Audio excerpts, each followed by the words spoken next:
the most powerful, most meaningful, and most entertaining in many ways, the story of your life. It's the story of you. Now, as you can imagine, I've heard a whole lot of story pitches in my career, some good, some not so good. And what I've learned is that the most compelling stories have 5 elements in common. First, the best stories have a strong lead character who undergoes some kind of transformation. That, my friends, is you. 2, they have a supporting cast, a cast of characters who help them achieve more than they can do alone. You'll meet them if you haven't yet. 3, they have conflict and adversity that the lead character must overcome. Trust me, that's coming. 4, they're also grounded in an interesting and exciting time and place. That's now. And finally, they help us understand something that was hidden or undiscovered before. Now, with these elements in mind, let's talk about the story of you. And of course, like any good television executive, a couple of notes that may help you along the way. So want to hear them? Good. Well, you're captive anyway, so you're stuck. So here goes. So, the best stories start with establishing character. Not just likes and dislikes, strengths and weaknesses, but attitude.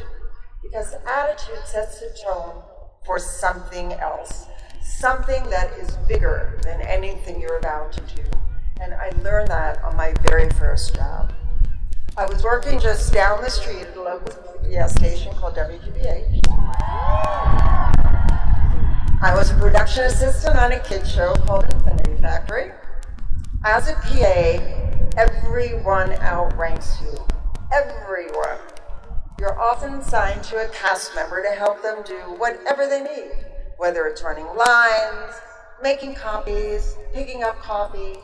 As President Brown mentioned earlier, I was assigned to one of the most popular members of the show's cast, the sheepdog.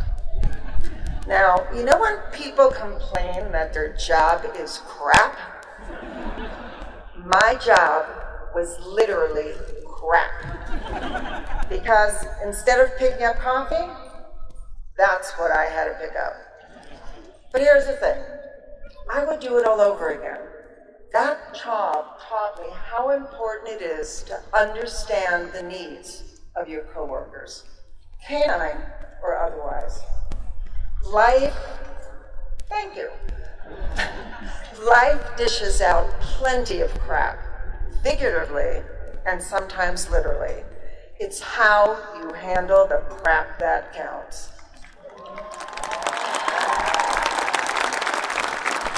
Now, all characters need development, and your lead story does too. And nobody's going to help you more than some key supporting characters. After all, where would Batman be without Robin? Kirk without Spot? Serena without Venus? Ben without Jerry? Or for that matter, the other Ben without Matt? And maybe too early, but Trump without Putin?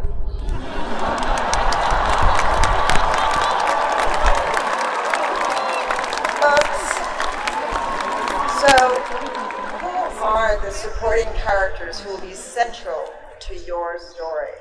The catalyst for your very best conversations and your biggest transformations.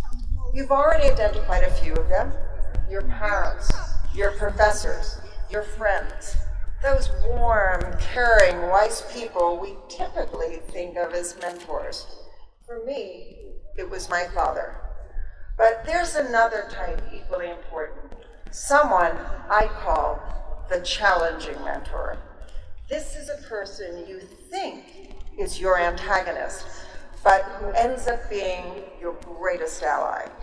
It's a person who pushes, criticizes, and challenges you to meet a standard of excellence you might not otherwise achieve.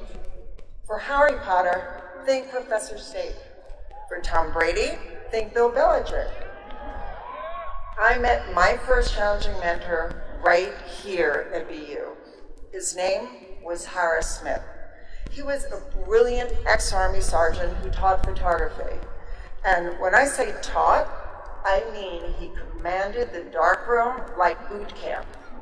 He would hold up a photograph and say, "Bonnie, this is an absolutely piece of junk."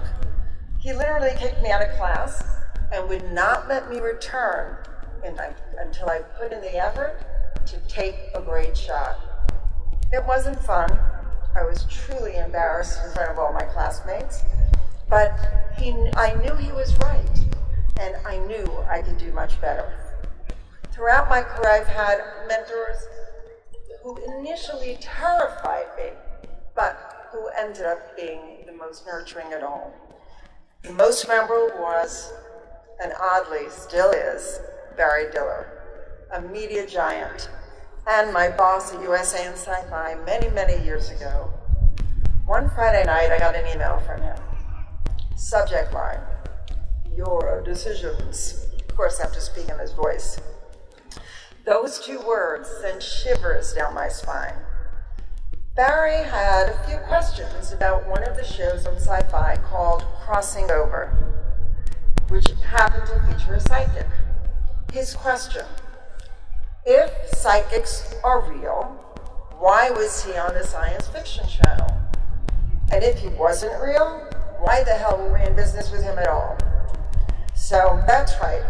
If you think you're done with philosophy because you're wearing a cap and gown, think again. Barry's interrogation lasted the entire weekend. He wanted to understand just what I had decided and how my facts, my logic, my entire thought process. He forced me to think outside my comfort zone and create a watertight argument that I had at home. By 11 p.m. Sunday, I had reached a final conclusion. It was, you can't prove that psychics are real. So a show with a psychic exists somewhere between fact and fiction. Perfect for the Sci-Fi Channel. Barry's final note simply said, "Okay, your arguments win." To this day, those are some of the best 4 words I've ever heard. I mean, sort of, kind of right up there with, "Here's a promotion, will you marry me?" and free drinks at the dugout. All right. Okay, that's fine, I cheated a little bit. My point is, these supporting characters are vital. And when they push you, you might stumble, you may even fall down. But once you get up, and you will, you'll end up standing even taller. Now, even fairy tales don't go straight from once upon a time to happily ever after. There's got to be conflict. And in most conflicts, your voice is the most powerful tool you have. The thing is, before you use your voice, you have to learn how and when to use it. And that starts not speaking with arrogance, but listening with humility. Who is your audience? What do they want to know? What are they trying to tell you? And how can you get them to yes? I once worked on a show where I knew my voice would never be the loudest in the room.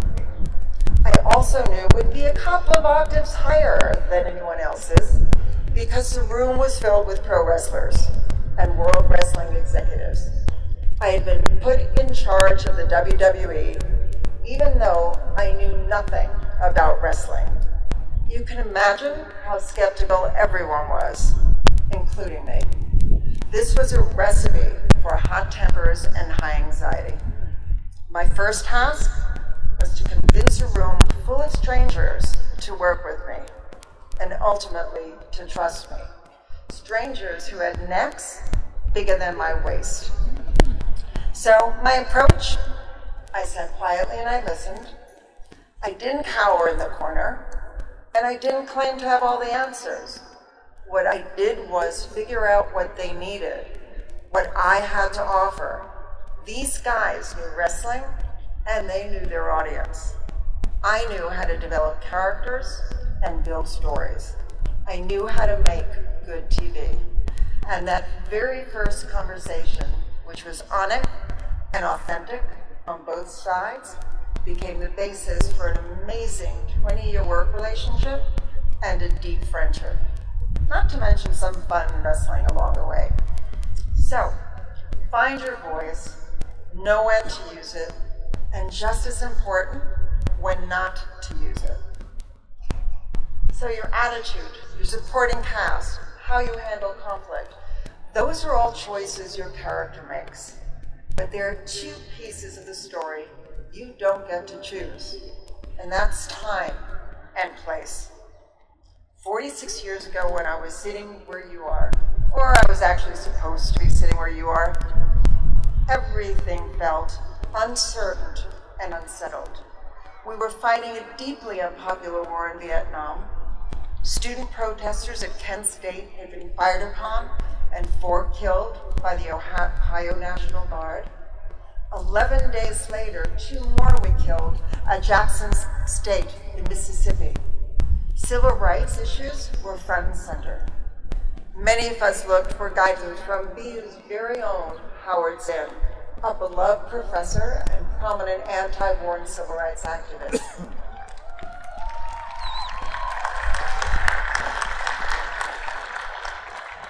Meanwhile, our technology and culture were changing rapidly. The modern environment movement was taking off. Women were rebelling against the patriarchy.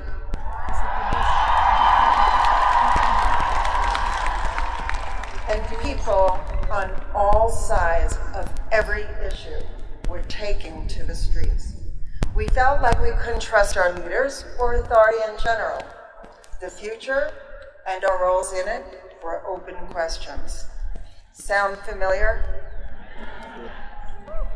But when the stakes are the highest, that's when the world needs you the most. That's when your story goes from being about a character to being about character. Today, everywhere you look, people are retreating into bubbles, and those bubbles are hardening into shells. We're not willing to see, no less embrace difference. Now, in my family, difference is a given. I'm a Russian Jew from Queens. My husband's a WASP from Cleveland. My stepdaughter Kime is half Malaysian. Her grandparents are Indian Chinese. My son-in-law Ro was born in Calcutta. And my son Jesse's identity